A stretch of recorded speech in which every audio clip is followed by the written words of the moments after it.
Alrighty, you are looking live at Sold Out MetLife Stadium, where today the 16-0 and playoff bound New York Giants are taking on the 0-16 Dallas Cowboys. Why Dallas Cowboys 0-16? Because they suck. Welcome to the Gridiron.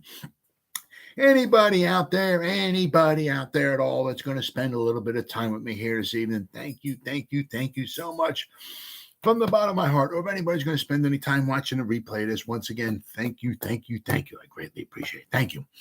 I'm going to try to go about 30 minutes here tonight. Shoot my mouth off for about 30 minutes. Anybody got anything to say, please feel free, fire away. Throw in the chat box. I try to check on the chat box like every, 5 or 10 minutes or so. So if I see something in there, I try to respond to it as fast as I can. So please feel free, fire away. And also, instead of me just like rambling on for like a half an hour, it's just nice to talk to another Giant fan. So please be my guest. Fire away. Before I get started, if anybody wants to help support my channel out, it would mean the absolute world to me. In the description box below, there's a top link in the description box, takes you to my membership page. I got 3 different membership levels. First one's called the Saquon, second membership level is called the Lawrence Taylor, and the third membership level is called the Gridiron. Each one has their own little perks to them. So if you want to help support my channel out, it would mean the absolute world to me, and I thank you in advance. Thank you. If you are subscribed to my channel, once again, thank you. I could use all the support I can get. If you're not, please go down below, hit the subscribe button, hit the bell icon. That way, next time I go live or put a video out, you'll be notified. And it's free of charge. What do you got to lose, right? But if you are subscribed to my channel, once again, I thank you. And then finally, in the description box below, there are 2 Facebook links. The top one takes you to my Facebook group. It's called the New York Giants, the Gridiron. Basically, and I say this in every video, basically my YouTube channel, my Facebook group, my Facebook page, it's all I call all the same things. Basically, New York Giants, the Gridiron. That way, a moron like me, I can remember, okay, what the stuff's called. It's not, it's what is my page called? What's my group called? It's all called the same thing. All right. So the New York Giants, the Gridiron, the group, we have over 3,600 members, and usually it's 7 days a week I'm putting stuff in here. Now, usually once I'm done going live, I'll spend probably like the next couple hours just putting stuff in here between the group and the page. And what I try to get, but if I can, like up to about 10 different things in here every day, whether it's a video, like a post, a picture, something just showing some stats, something making fun of the Eagles or the Cowboys, which are like my personal favorites. It's amazing. You really don't see a lot making fun of the Commanders. There's so much stuff out there making fun of the Eagles and the Cowboys. It's crazy, it really is. But also in the group, right, not only do I post stuff in here, but the members post stuff in here as well. So if you become a member, you can post stuff in here as well too. And so there's a ton of Giants information going in here every day. And then the second Facebook link, it takes you to my Facebook page. I'm the administrator in here, so I'm the only one that can post in here. But it's a page, and basically it's the same thing as the group. I put stuff in here every day. As soon as I get done going live, I'll want to post stuff. In the group and every day I'm going live in there. What do we got? We have over 1,600 people who like the page, and we have over 5,600 people who are following the page. It's really, really, I'll tell you what, the page is really doing good. As is the same thing. I try to get up to about 10 different things in here every day if I can. Sometimes in the off season it's a little more difficult. During the regular season, there's usually a ton of stuff that's available to post in here. As I said, whether it's a video, a post, a picture, something just showing some stats. I said, once again, something making fun of the Eagles or the Cowboys, which are my personal favorites. I try to get as much stuff in here as I can every day. Usually, and I don't commingle. So basically, the stuff that I put in the page and I'll put in the group stuff I put in the group, I don't put in the page for the most part. Every now and then I'll find something really just makes fun of the Eagles, and I just got to share it with everybody. So I might put it in the page and in the group, but for the most part, I try to keep this stuff separate. And so if you go to the page and you like it and you follow it, and you go to the group and become a member, you get a ton of New York Giants information every day. And like I say in every video, right? If you go to the page and you like it and you follow it, and you go to the group and become a member, if you're not 100% satisfied, you get your money. You get your money back guaranteed. All right, all that stuff said and done, out of the way with. Saquon has spoken. He had, I guess he had like a camp, which is pretty cool for kids and all that. And of course, he was fielding some questions after that. Yeah, I mean, he was also, he said, he's in no rush. They have until July 17th, so we still have well over a month. You'd be amazed what you can get done, in a day when things come to it. The thing he was kind of like upset about was, obviously, everybody doesn't know, not everybody's there and knows all the exact facts and all of that and everything. He was kind of maybe a little upset because maybe some stuff was put out there that, that he was offered, a couple different, contracts and, a couple different offers, and apparently he turned them down, and it said, I guess, wanted making him look bad, like he's trying to be greedy and stuff like that. And, I guess without people knowing all the facts and everything. So I guess, he was a little upset about that. There's about 300,000 articles out on Saquon, but this one I got from the New York Post. It says Saquon said he has understood the Giants have held the leverage in contract negotiations since the day they placed the franchise tag on him. Yep. But he also said he understands that if a long-term deal isn't reached by July 17th, he has options, including sitting out the season. Now, he did mention, he said that, he said if July 17th comes and goes and there's no long-term kind, he said, I got to sit down and I really got to think. He did not say, oh, yeah, no, I'm holding out. Yeah, I'm not coming. I'm holding out those. He didn't say that. He has he is very, very, very small amount of leverage here. So for those words just to come out of his mouth, he's just trying to, I guess, play whatever cards he has, just the few cards that he has. He basically he's dealt cards, and he has to kind of play with them, play the cards he's dealt with, and he doesn't really have a whole heck of a lot of life. I mean, he could sit out, but he's going to miss out on 10.1 million guaranteed, right, this season. He's not getting that back. If he sits out, you don't get. The Giants could franchise tag him again next year.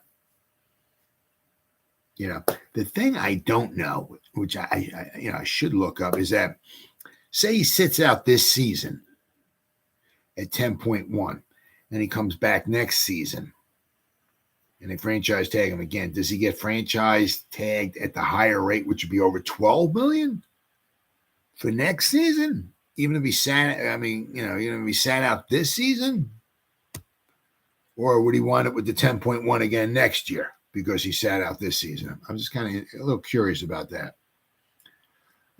See, Barkley said, for me, it's like we got until July 17th. Barkley said they can say what they want. We can say what we want, just one day at a time. Now that day comes on and I have to sit down and have that conversation, then I will sit down and have that basically after July 17 comes and goes and nothing arises, then he has to, but says if Barkley were to sign his tender and play on the 1-year franchise tag, he would make 10.1 million guaranteed, which is a lower number compared to other positions. Well, it is what it is. It's the times, right? It's the times.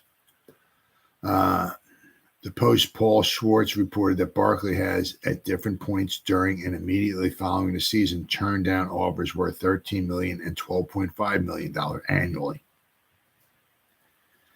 Barkley sounded uncertain, though, when asked about his optimism for a deal getting done. He said, he paused for a little bit, and he said, I really don't know. I don't know. But Barkley, who rushed for 1,312 yards and 10 touchdowns in 2022, will enter this season coming up being 26 years old. Also expressed frustration over reports that he said he didn't accurately reflect the contract negotiations and made him appear greedy. I would be a little upset if I was him too. He's not trying to reset the running back market, he said, and he reiterated multiple times during the press conference that he wanted to remain with the Giants. And I'm sure the Giants want him there as well too. It was cool because a lot of guys showed up. Even Wink Martindale showed up. They got a picture of Wink here. He showed up at the camp, so that's cool. Just showing Barkley some love. That's good. Let's see. Saquon said, "There's a lot of stuff that I can go into, but I feel like that we say family business is family business in that facility, in that building, and I'm going to stick to that." Barkley said so. He let out some stuff. Some of it just seemed a little bit of frustration, but he can go into depth and detail with it. The thing is, if he sits out, I'd be shocked if he sat out. It's the one thing. It's not like, and I'm not obviously not in his shoes, and I get it all, and all that. But I would be surprised if he sat out the whole season.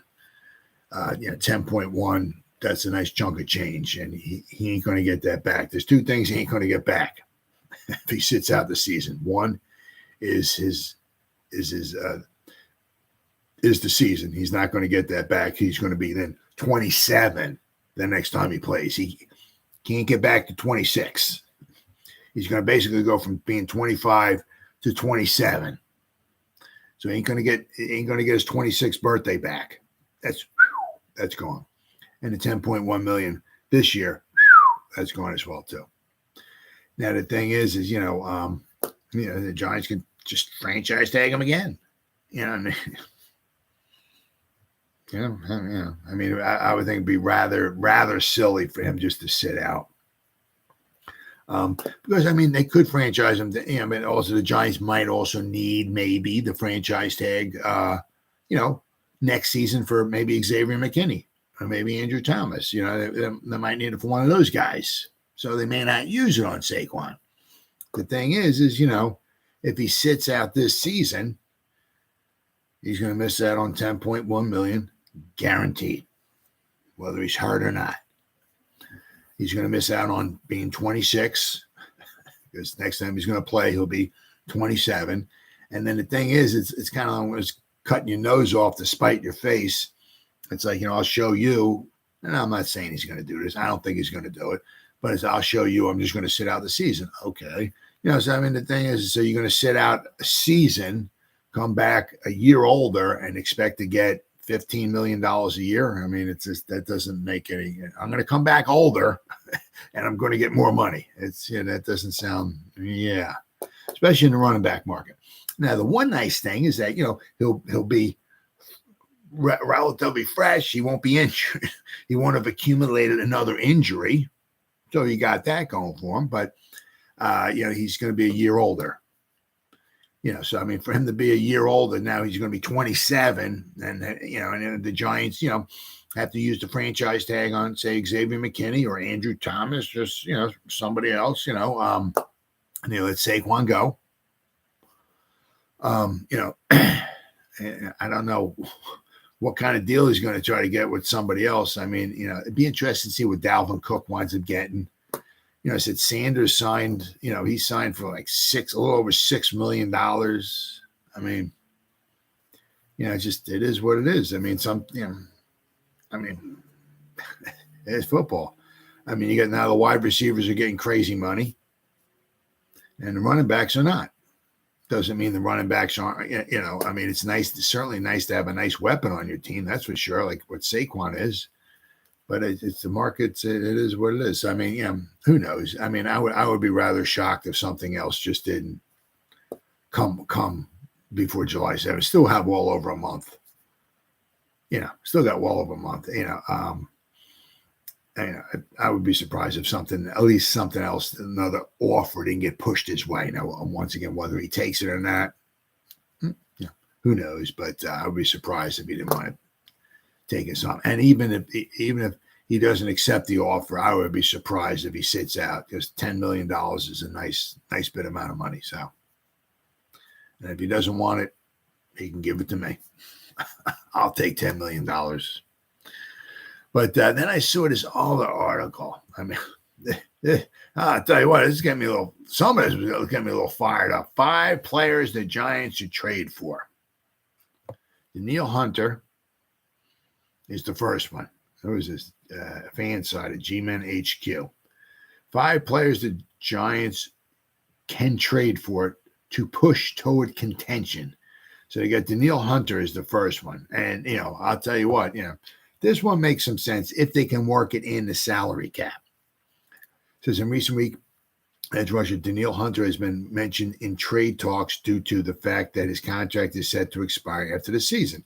The Vikings are fully committed to moving on from the 3-time Pro Bowler. The Giants should definitely make it known that they are interested. Absolutely. I mean, because if you could get him, Azeez Ojulari, and Kayvon Thibodeau, wow, that would be sexy Dexy, Leonard Williams, wow. I'm not saying we're going to the Super Bowl, but let me tell you what, you have that nice threesome there. Somebody gets injured, you can bring somebody else in, or you can just, if all 3 are healthy, you can rotate them in there. Very nice, very nice. Adding a player like this to the Giants defense would help them make the leap from an average core to a sensational one. That's right. Hunter racked up 65 combined tackles last season and 10.5 sacks. In addition to this, Hunter made his 3rd Pro Bowl alongside Lawrence and Saquon Barkley. Who knows what it would cost the Giants to acquire Hunter? However, one thing keep in mind is that they opt to trade for him. They're going to have to work out an extension. Absolutely. But the one thing is that, his contract this season, now, if they were to trade with the Vikings, say they give up, I'm just saying, a 3rd-round pick. Well, they call the Vikings, say, look, we're going to give you a 3rd-round pick. We want you to pick up half of his contract this season. Or if they call and they say, we're going to give you a 4th-round pick, but we're going to pick up the whole contract. I'm just throwing stuff out there. That's all. Right. So it's like the more, tasty, they make the trade offer, we'll give you a 3rd. And whatever, if they wanted the 3rds now, okay, we'll give you a 3rd and a conditional 5th or something in 2024, whatever, right? But if they give him a juicy draft pick, as I said, the Vikings might, okay, we'll pick up half of his contract. This season we'll pay half, you pay half, okay, and after that, he's on you, but you give us a 3rd-round pick and a conditional 5th or whatever. So, I mean, that may not be bad, but I mean, the Giants can get another edge rusher. I think that would be fantastic. They got the depth at the interior defensive line. They got a ton of guys in the secondary. I think they just want to try to sort out who and what they got before maybe they make another splash as far as bringing in a cornerback here, something like that. Buda Baker is one of these 5 guys, though, too. Is he the next one? No. Okay, Levante David is next. While David did re-sign to a 1-year deal with the Bucs this offseason, it wouldn't surprise us to see him be traded by the deadline if the team underperforms. I really think they're going to underperform. Oh, yeah. Their quarterback situation is not ideal. Not ideal. I really think they're going to way underperform the Bucs. I'm not riding the Buck train this year. Let me tell you that much. In this scenario, the Giants must hop on the train in order to bring in the 3-time All-Pro member. New York may already have Bobby Okereke. However, imagine having not 1 great linebacker, but 2. Oh, yeah. Oh, my goodness. Oh, 2 behind that front wall there. Nice. Oh, yeah. Oh, absolutely. Okereke is a tremendous run stopper, and so is David. However, what separates the two is the fact that David is one of the top coverage linebackers in the league. The Giants have been struggling with that coverage linebackers for so long.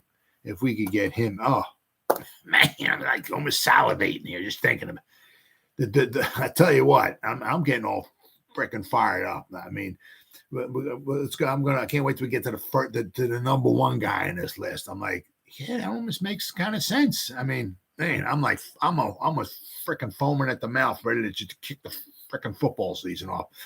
I mean, none of this stuff's going to happen, but just thinking about it is just driving me freaking bananas.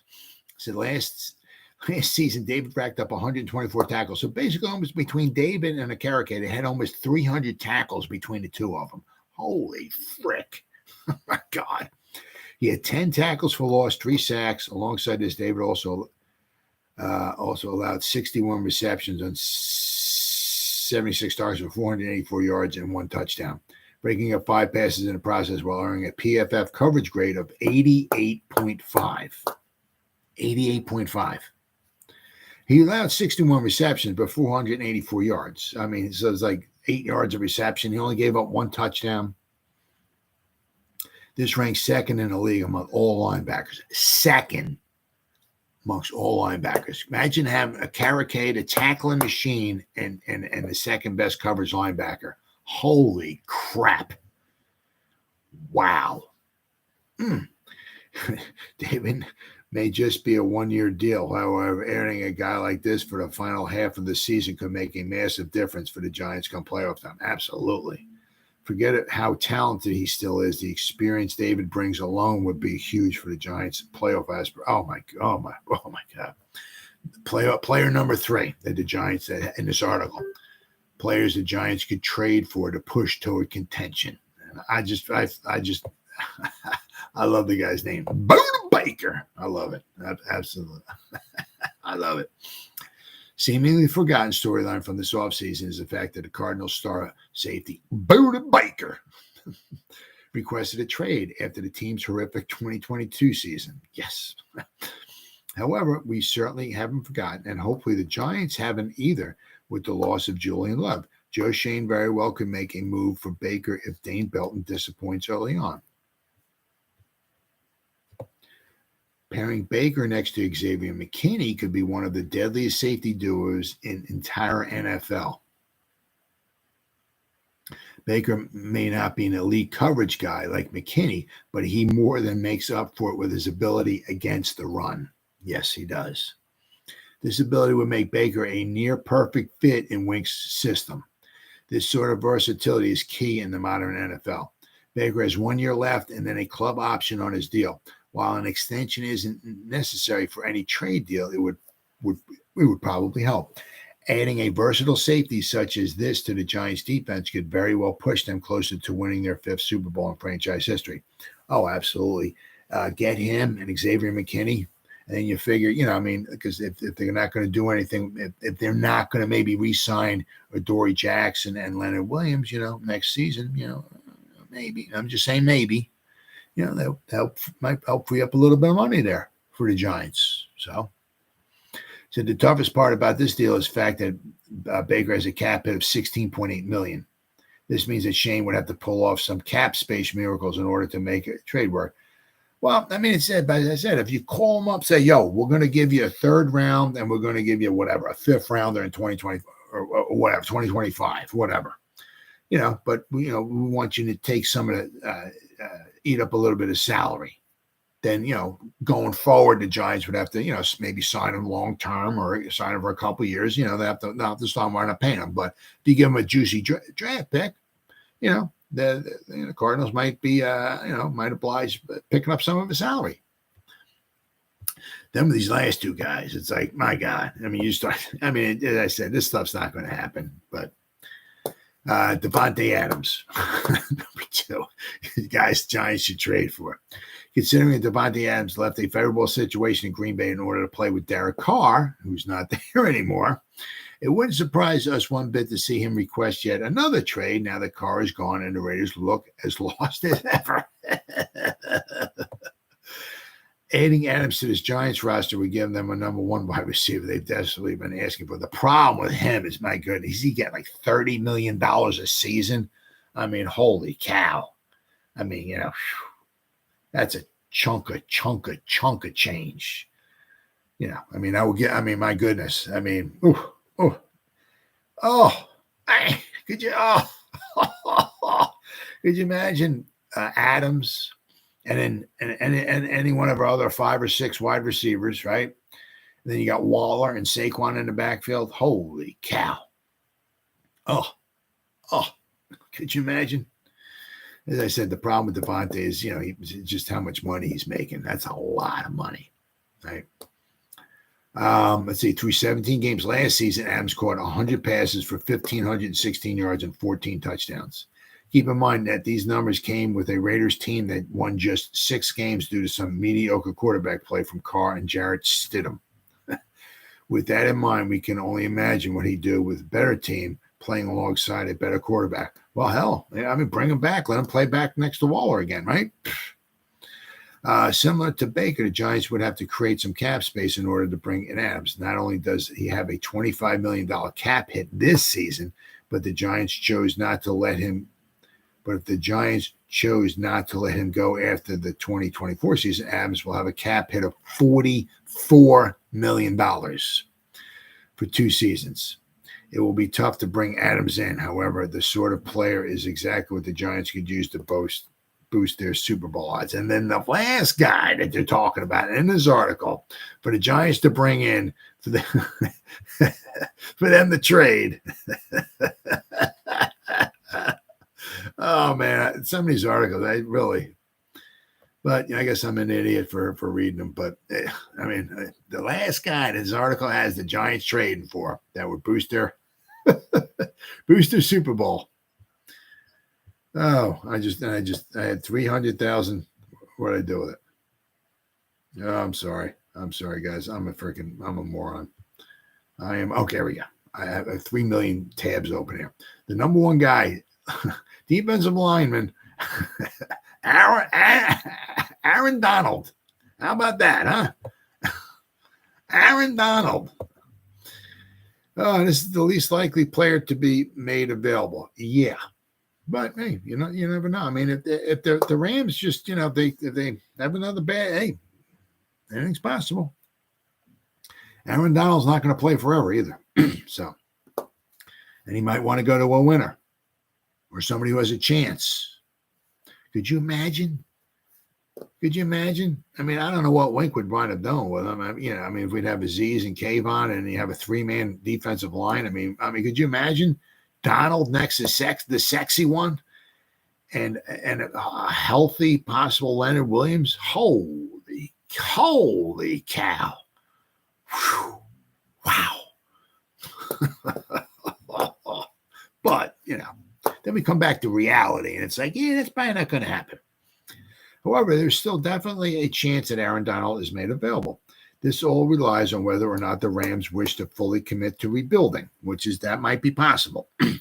They pushed all their chips in the middle of the table. They won the Super Bowl. Things are starting to fall. Some cracks in the foundation and all and everything. Didn't have a banner season last year. They got to weigh it out. Are we full blown rebuild, or what are we trying to do here? So, be interesting to see. Another thing that could make this tough is how often Donald's name has been swirled in rumors surrounding his potential retirement, which he's talked about. He has talked about that before. Despite all of this, if he is made available and commits to playing the remainder of his contract, it may be in the Giants' best interest to trade for him. Just a matter of the defensive line that consists of Lawrence, Donald, and Leonard Williams. Could you imagine that? And then you got Kayvon and Azeez Ojulari. There would not be a better trio in the NFL. We have no doubt about that. You ain't kidding. There's not a better duo than Leonard Williams. Hopefully he's healthy, and the sexy one. Through 11 games last season, Donald racked up 5 sacks, 45 combined tackles, and a forced fumble. But you got to keep this in mind. Because he only had 5 sacks and only 45 tackles. And well, yeah, that's not. But they put 13 blockers on him every game. Every play. The guy consumes blocks. He consumes people. So that frees up the sexy one, frees up Leonard Williams, frees up Azeez, frees up other people, you know. Said adding that next to Lawrence would make arguably the best interior defensive line duo the league maybe has ever seen. I mean, it might be hard to argue with that. While they were both technically nose guards, Lawrence and Donald had tons of experience over the tackle and really all over the defensive line. There are a few doubts that they'd be able to make it work. And again, this is a long shot, of course. But you never know what can happen midseason with the Rams and Donald. Yeah, anything's possible. Yeah. You know, well, I'll have to wait and see. But yeah, I highly doubt if any of this stuff's going to wind up coming to fruition. But it's just nice to talk about stuff. What's up, Terrence? Some people just talk to talk. Yep. The line would absolutely be better than this. Oh, yeah. Oh, my goodness. Man, could you imagine that? Putting Aaron Donald in there. I mean, I'm sure that it would have to be at least a second because, I mean, he's close to being retired. I mean, you'd have to give up at least a second. But, I mean, it's the amount of money he's talked about retirement. You know, would he want to make one last push with a team on the up and up? Would he want to play maybe for a couple years? I mean, could you imagine, you know? But, yeah, it's just been nice to talk about it. But I'm saying that also with Devontae Adams, too. I mean, could you imagine that? I mean, we need the dog. Could you imagine Waller, Devontae Adams, and Saquon?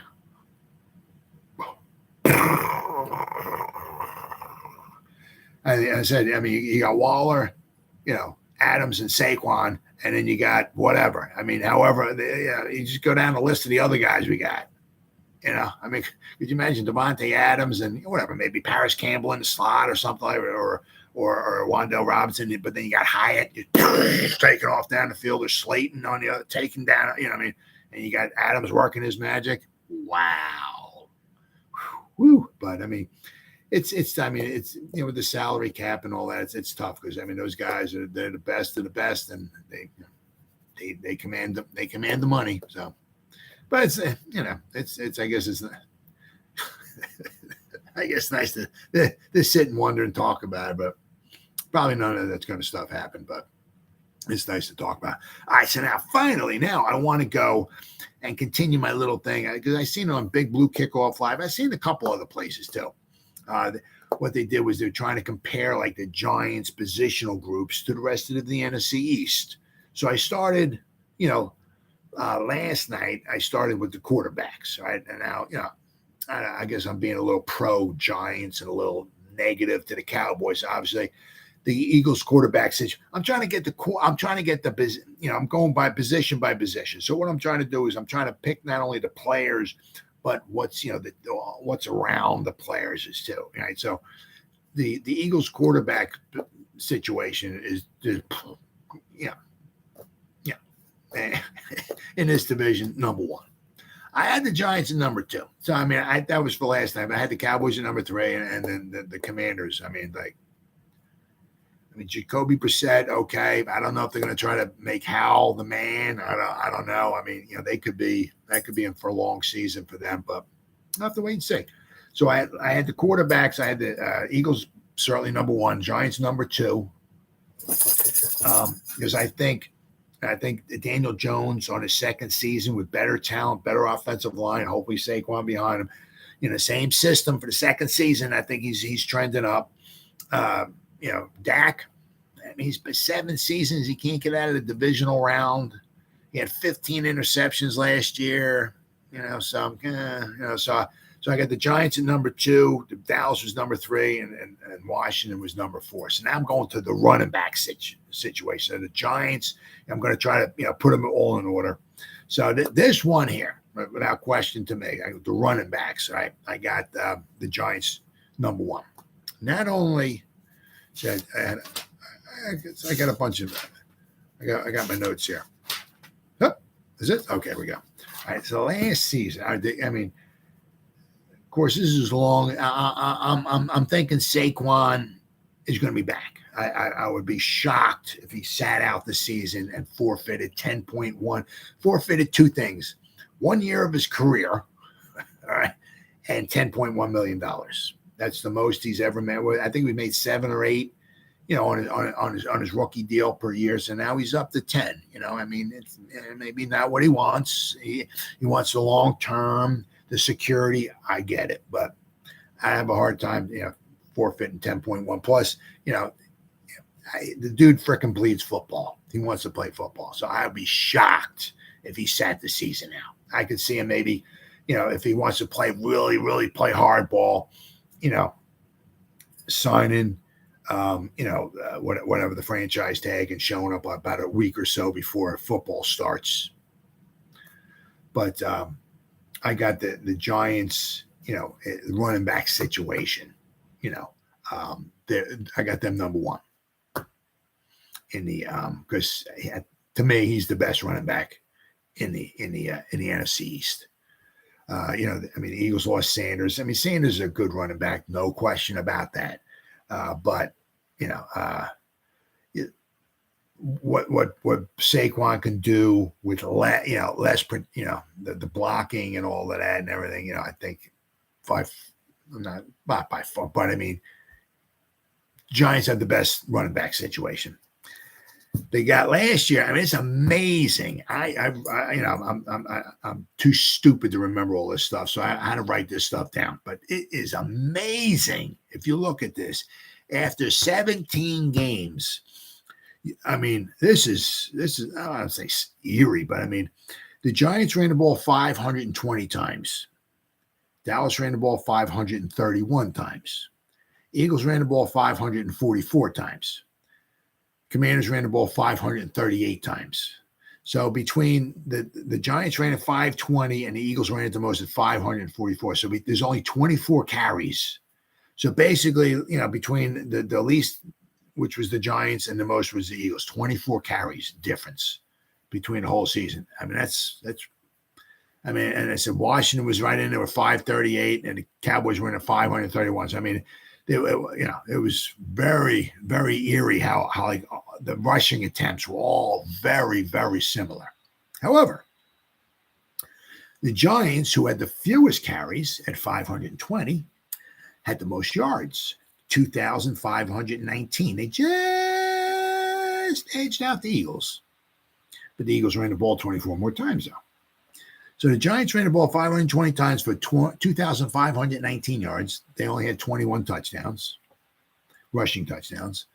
But they averaged the most. They had 4.8 yards per carry with not a phenomenal line, not phenomenal weapons. A lot of teams, let's keep that in mind. Daniel Jones had a lot to do with that too, right? Dallas averaged only 4.3 yards per carry. The Eagles were second with 4.6 yards per carry. And the Commanders, they were, I think they only ran the ball well when they played the Giants. I know Robinson, I'm going to go over his numbers. I think like 20% of his yards last year were against the Giants in 2 games. I mean, I was surprised at how few yards he actually had after the whole season was over, because I'm like, man, I know he killed the Giants. I mean, I guess he didn't get any yards against anybody else, I guess. I mean, Robinson, he had some nice runs. Nice runs, but there were also some nice holes there too. But he did rather well against the Giants in his 2 games. But the Commanders had 9 touchdowns, rushing touchdowns last year. They had 4 yards a carry. They ran the ball 538 times with 2,143 yards, 4 yards a carry, 9 touchdowns. The Eagles had 32 rushing touchdowns. A lot of it thank you to Jalen Hurts, though, who had, I think, 13, I think it was. Jalen Hurts had himself a heck of a season. But the problem is, we got to start realizing, like with Daniel Jones. And if you're an Eagle fan, I don't think there are any of them listening to me right now.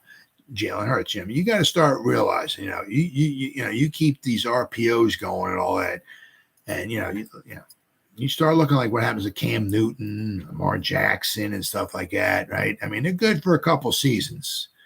You keep getting hit, and you keep getting hit, and you keep getting hit, and you keep getting hit. And, it's all cute, fine, and fancy the first year, 2, 3 years or so. Ooh, we got hit. Oh, he's still averaging this much yards per game. It's going to start taking tolls on you. and it's gonna start affecting the career.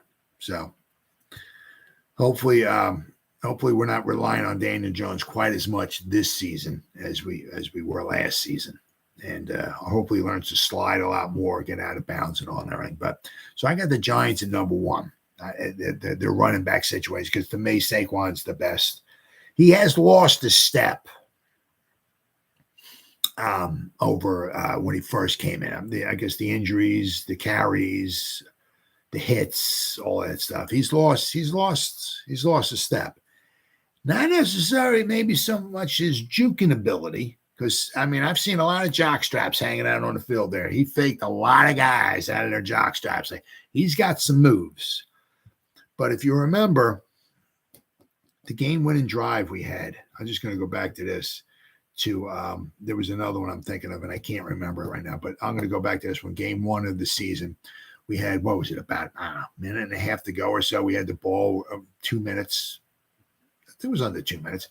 Saquon had a nice run against the Titans, and we're going down the field. We got to score a touchdown. Remember that? That's when we got the touchdown, and then Saquon with the shovel pass, he got in the end zone, fell in the end zone on his back. As soon as he landed in the end zone, he threw the ball up in the air, got the 2 points. So the Giants got the ball driving down the field. So Saquon gets a nice run, and the ball gets punched out from behind. Now, when he's running, the guy punches the ball out from behind is a couple yards behind him. Catches up to him. Not only that, punches the ball out. Thankfully, the ball goes sailing toward the sideline. I think he punched the ball. Saquon had the sideline's over here. Saquon was quite a few yards from the sideline. He was like maybe 5-10 yards from the side. But, he had the ball here, Thankfully, when it got punched out, it went out of bounds. But the dude caught up to him. It says that Saquon had a couple yards, it seemed like, if I'm remembering correctly, on the guy. And the guy caught up to him, So Saquon's lost a step. But, what he can do, he's still a weapon. His ability to make guys miss in open space, that's still there. To me, he's, without question, the best running back we got. So I got the Giants at number one. Where we got here? I got trying to find where the Eagles. I even hate talking about this. I got them number two without question. Now they got some. Obviously they lost Sanders, who had a phenomenal, very, very good season. They brought DeAndre Swift in. He had 99 carries, 542 yards last season. He had 48 catches too. So Kenneth Gainwell, they don't use him a lot. Carrying the ball, he's very good out of the backfield, catching passes as well too. Rashad Penny they got, but last season he played 5 games. 2021 he played in 10 games. 2020 he played in 3 games. 2019 he played in 10 games. 2018 he played in 4. He hasn't played a full season yet. So they got him, but the question is, when's he going to get injured this season? Basically, so DeAndre Swift is a very good running back. Boston Scott, I think he had 3 touchdowns last year. Of course, I'm sure they were all against the Giants, right? So he's an average running back, right? Especially if he's not playing the Giants. Gainwell, they got Kennedy Brooks. Trey Sermon, who only played 2 games last season. So they got a nice collection of running backs, but it's everything. I'm trying to get everything all. It's their offensive line, right? I said that it's the running game, and with Jalen Hurts in there, and also I got the Eagles running backs because they got a nice collection. They got some guys who actually gain some yards. I like DeAndre Swift. I think that was a good pickup for them. And they got some guys, obviously, like Swift and Gainwell, who can also catch balls out of the backfield. So I got them at number 2 on my list. Then I got the Dallas Cowboys are number 3. They don't really have, of course, they lost Zeke. Who's was kind of going down. He might still wind up re-signing with the Cowboys for a small amount of money before it's all said and done. But they got Malik Davis, Rico Dowdy, who hasn't.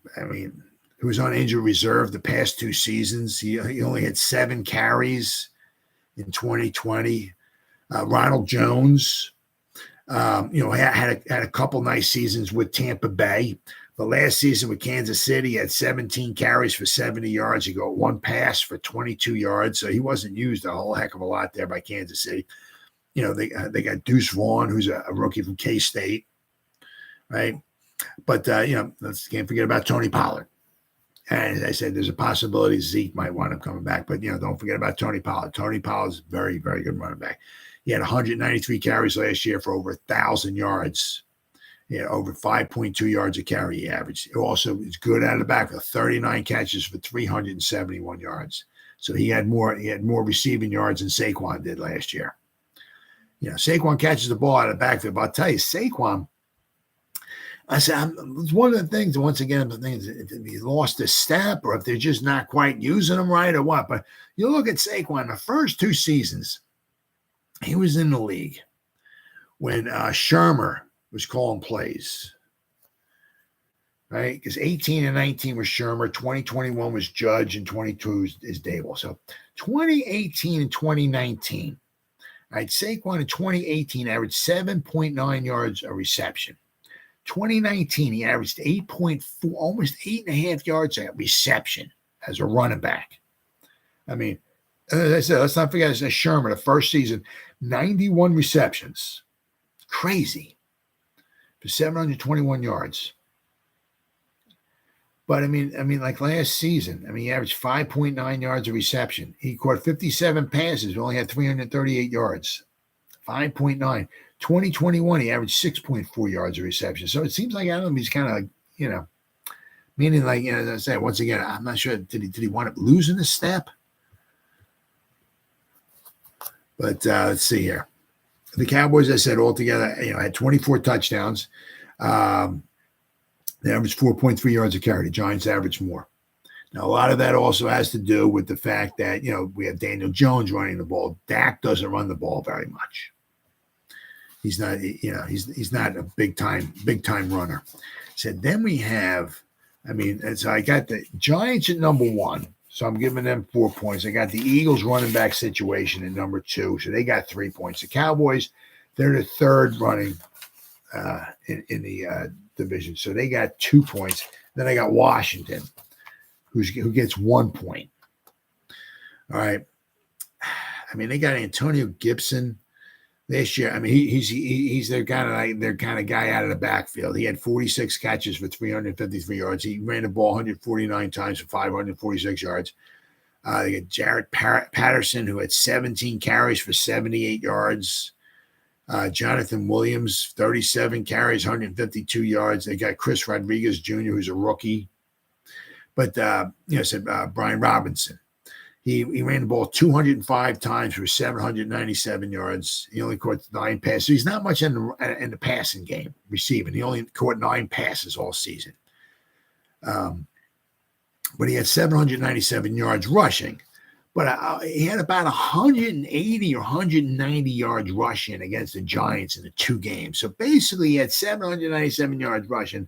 Basically, the rest of after the 2 Giant games and the other, 15 games of the season, he had like 600 yards rushing. So, he killed the Giants. Not kill, but he did very well against the Giants. Very, very well against it. But apparently against the rest of the league, obviously the Giants' run defense is not super spectacular by any stretch of the imagination. But, Robinson did very well against the Giants. But I think by far, they had averaged 4 yards a carry. They had 9 total rushing touchdowns all season. I said, you look, all the other teams, the Giants had the 2nd least, and they had 21 rushing touchdowns. Washington had 9. Cowboys had 24. The Eagles, with their offense that they had, it was almost like pick your poison. They could have done anything they wanted, really. They could have either thrown for touchdowns or ran for touchdowns. I said, you got Jalen Hurts running around, the RPOs, very good, solid running backs. And I said the wide receivers were unbelievable. Of course, they know, that's not forgetting they got 2 Hall of Fame offensive linemen. Now, not only have 2, but they were almost drafted almost close to the same year. They've been on the line the whole time. So the Eagles' offensive line has been really, really good for a long time. The Eagles, to me, they got the best offensive line in football last season. So I mean that obviously really, really helped their running game. But I think hopefully with Evan Neal this year taking a step forward, John Michael Schmitz, right, at center. We'll see if he maybe struggles a little bit. We'll have to wait and see how he does as a rookie. But, I think if even if he struggles this year, I think as time goes by, he'll get better. So we have Thomas, we get Neal, we got Schmitz. We'll have 3. Zudu, if he can stay healthy and get in there between him and Bredesen, I think we have a left guard of the future. We'll have to want to wait and see what we do at right guard, But so I got the Giants, the running backs. I got Giants number 1, Eagles running backs situations number 2, Cowboys number 3, Commanders number 4. So tomorrow I'm going to go. Tomorrow I'm going to go wide receiver. So today the Giants are number 1. Tomorrow the wide receivers, their position is going to be a little bit lower than number 1. So that pretty much wraps it up in 51 minutes. Holy cow. Terrence, as always, buddy, good talking to you, pal. 51 minutes. Whoever spends any time at all listening to me, thank you. I greatly appreciate it. Thank you. Or if anybody's going to spend any time watching the replay, this once again, thank you so much from the bottom of my heart. I greatly appreciate it. Thank you. And as always, you guys stay safe out there and go Giants. Woo! Oh, yeah.